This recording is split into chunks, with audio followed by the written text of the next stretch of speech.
Alpha male is now desperate after destroying his life. People, what up? What's good, man? It's your boy TwoCentz. As y'all can see, man, we got a real ratchet topic from Atozy, y'all. I finally stopped clickbaiting y'all by putting an Instagram model in my thumbnail, y'all. It's Wes Watson today. I almost called him Wet Watson.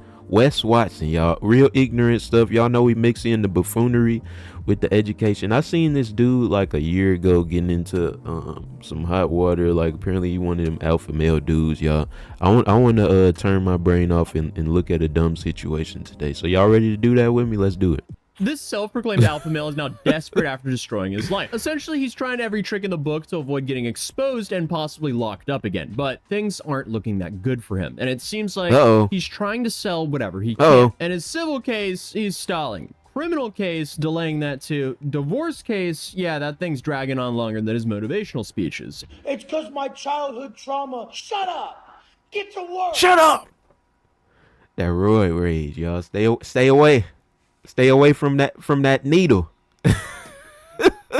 And he's still spiraling on Instagram like a knockoff Andrew Tate with anger problems. But if you've never heard of Wes Watson, congratulations for having some peace in your life. I'm Wes Watson. Everybody knows who I am. The dude's a former prison inmate who rebranded himself as a life coach by screaming at people from the front seat of a Rolls Royce. His entire brand is based on being a real tough guy and telling you that you have to take so much personal responsibility that you get sick of it. And now, ironically, the one person who refuses to take any personal responsibility is himself. And you know what's crazy, you guys?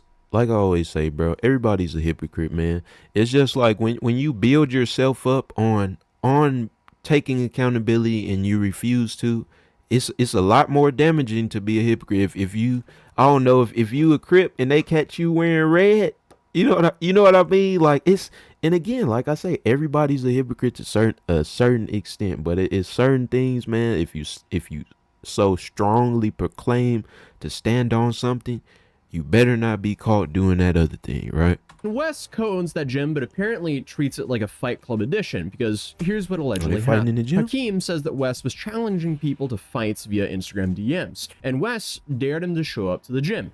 When he did, Watson and his crew allegedly jumped him. We're talking about punching, dragging, hair pulling, literally WWE minus the costumes. I came up to him and he said he wanted to fight me. I came to the gym and they jumped me. Like two of the guys, they're hitting me with a weight, and then he hit with a belt, with a weighted belt. They're pulling my hair and like they were like beating me up. Before we get anywhere, did you physically make contact with him, or did he? No, I didn't do it. Are you sure? Because there's cameras and everything. They literally attacked me. They hit me first. That's tough, man. And you know, bro, I'm starting to see more and more like gym fight videos, bro. Like that's not cool, bro. Like that's supposed to be the place where y'all just locked in, working on each other. Now y'all done made the gym ratchet to go to. That ain't what's up, man. And the gym footage shows Watson with a weighted belt, 3 other guys, and a man getting repeatedly attacked while pinned to the floor. Crazy. Wes claims that all of this was self-defense, and the footage kind of says otherwise. Well, first I want to talk about today's sponsor, Incogni. So look, at this point, Incogni, man, I'm gonna definitely sign up. I'm gonna use what code are we gonna use, y'all? Let's find out what code we gotta use. Code Atozy. All that for you or your family, as they just have insurance. Hold on, y'all. What code we gonna use, people? Let's find out. Yep, there it is. 60%. I'm gonna use code Atozy for 60% off, man. Pretty much van would be your shop. Shout outs to the sponsorship, man.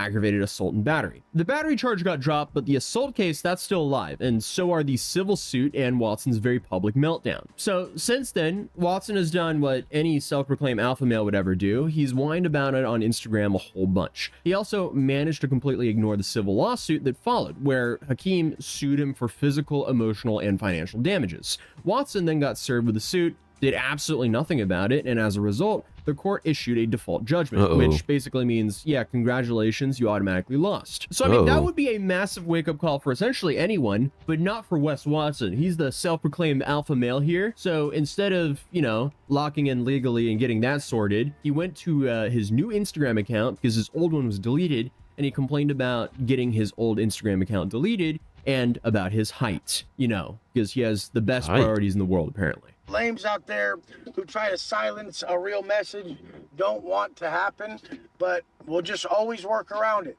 So that's what you guys got to realize.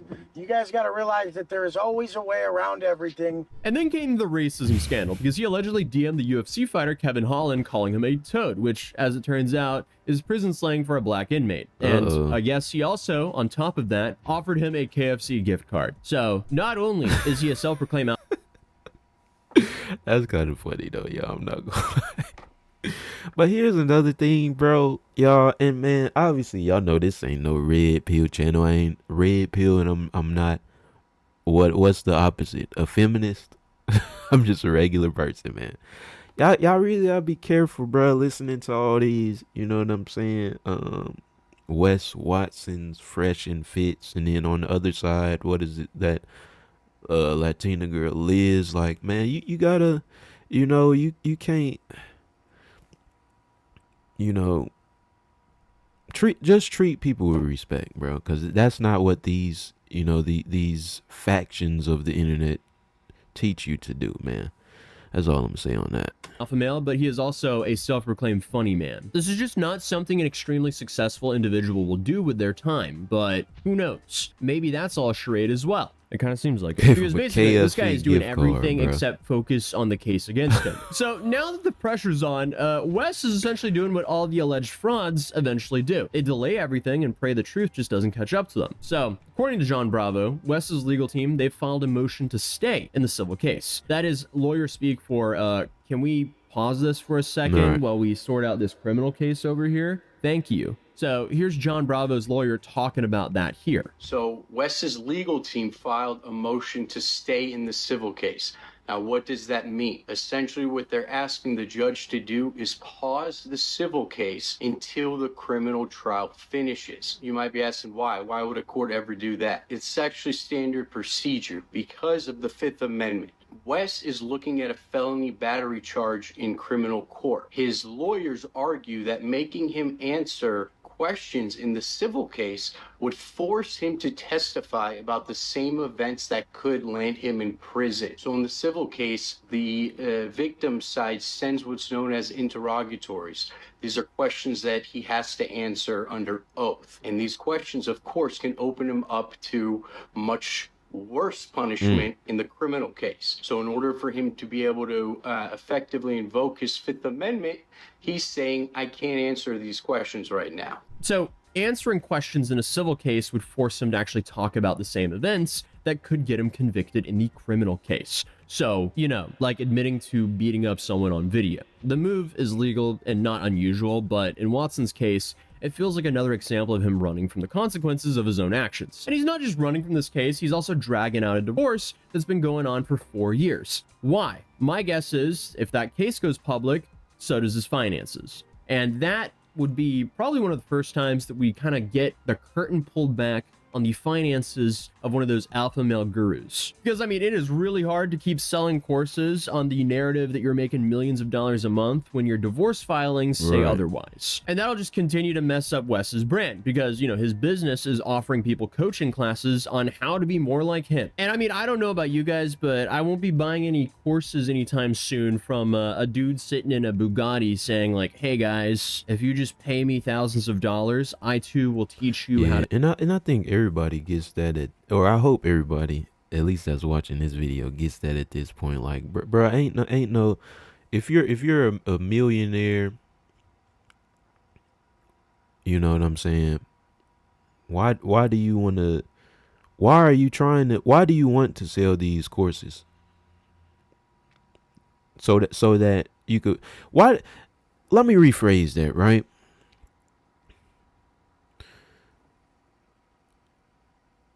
I lost it. Sorry, bro. But basically what I'm saying, y'all, is, man, I think it's pretty easy to see that you know what I'm saying, these lifestyles are a facade, bro. Like, overly flexing all these cars and whips and being with all these women, like, it's so many people been exposed for That all of that stuff being fake at this point. That why would you believe somebody who's trying to sell a course to you that you can have all this? Just pay me $2,000 a month, and then after 6 months you could pay me $4,000, and then I'll help you get all the women in the cars and the money. Like there it is. We didn't lose it. One day, because they all come across as grifters. It's just too vague information. I can't mindset my way into a Bugatti. Right. That's just completely unrealistic. But I guess what he does prove is if you just sell enough courses, you too might own a Bugatti one day, at least temporarily, because we'll get into that as well. Because John Bravo also did a deep dive into the VIN number of Wes's car he likes to show off, the Bugatti. And a Miami dealer actually listed a red Bugatti with a very specific VIN number. That same VIN also belongs to Wes's orange Bugatti. That's not supposed to happen. You can't have two cars with the same VIN number because that's it's like your social security number, but for a car. So I'm one of 60 that own a car like this on the planet. All right, so let's take a look here. You guys see this red Bugatti? It's in Miami, 5,300 miles, right? If you guys take a look here, all right, let me show you some more pictures. Well, look here at that VIN number. You see how it ends in 5050? Well, let me show you something. You see this right here, this Carfax? This is Wes's, also 2023 Bugatti. VIN number ends in 5050. But notice something. When you look in here, right? Look at the color. Orange. Because that's Wes's orange piece, right? It's not red like that ad shows, right? And then also look, it's registered. Calling a Bugatti a piece of shit is crazy though. He clearly exposing it and don't like him. Well, I don't, y'all know I'm not no car, or maybe y'all don't know, I'm not no car guy. You know what I'm saying? I can't tell y'all about whether you driving a fake Bugatti or not, but calling it a piece of shit is nasty. With that VIN number, shows orange. So when you're looking at it, right, you're like, how could there be two Bugattis, right, with the same VIN number but different colors? And it gets so much worse because guess what? When Bravo actually called the dealer to ask what was going on here, the dealer literally admitted on tape that Wes told them to use his VIN on a red car to bait buyers because he didn't want his actual orange Bugatti to be shown online. Why, you may ask? Well, apparently because it would immediately be linked back to him. But unfortunately for him, it did either way. The owner of this orange Bugatti is a very, very private person. He doesn't like his business out there like that. So what he told us to do is, since we had that red one, he's just like, put my VIN on this subtle camera move that he got going on is taking me out, y'all. that red one, and if someone calls, offer them my orange one, but he doesn't want us actively listing his color, so he rather just see if anyone would be interested in his color, if anyone called for a Bugatti in general. But on the internet, he rather not have his specific color listed because there's only like 3 or 4 people in the whole world with that color. Okay, so let that sink in. This man is photoshopping the color of a multi-million-dollar car to protect his Instagram clout. This I like dude it, is bro. So insecure that he would rather confuse the Carfax system than have anyone think he's selling his Bugatti. I'm rolling with him. Sound like some odd dude. To really sell the act, he's still posting daily like he's driving this Bugatti, tagging it, flashing the keys, all while quietly trying to dump it in secret. Imagine being so terrified of looking broke that you allegedly pull a VIN number shell game with a $5 million supercar. This isn't just like financial desperation, it's full-on luxury cosplay. At this point, if all of this is true, he's a complete lark. And it's exactly what you would expect from a guy whose entire brand is built on yelling, "I'm not broke," into a ring light while filing motions to stay out of court. So now he's stalling the criminal case, pausing the civil case, and trying to settle the divorce privately. And he's doing all of this while flexing watches and steering wheel emblems on Instagram like he's a 2017 SoundCloud rapper. But hey, there's a plea hearing at the end of August, and it'll probably be a not guilty plea because if he pleads guilty, he's going back to prison. And we know he does not want to go back to prison like any of us here. Who wants to go there? But that's exactly why you allegedly don't invite someone to your gym to beat them up. It just doesn't sound like a great idea. But either way, we're now looking at a timeline where his criminal case gets delayed, his civil case gets frozen, his divorce stays buried, and his entire online persona keeps unraveling every time he opens up his mouth. Oh, and if the courts don't pause the civil case, Wes, he could be forced to either break Fifth Amendment or incriminate himself trying to defend his ego. And he going back to prison with the what, the toads and the KFC gift card people. Either way, the dude loses. And I guess this is just what happens when someone builds an entire empire screaming at people to take some accountability for their own lives, but just refuse to take any accountability themselves. So I guess Wes is currently just hitting that trifecta of legal disaster, financial exposure, and public self-destruction, all while filming it for everyone to see online. And look, I'm not rooting for anyone to go to prison, but I am rooting for the truth to come out. But shout out John Bravo for his research on this topic. I'll be linking his channel down in the description down below. If you're new here, feel free to subscribe, drop a like on this video. Shout out to the video, man. Like I said, a real goofy topic today, but shout outs to Tozy, man. Y'all pull up on his channel, subscribe to him. That's gonna be it for today, man. As always, it's your boy 2Centz. Say it with me. TCZ. We out.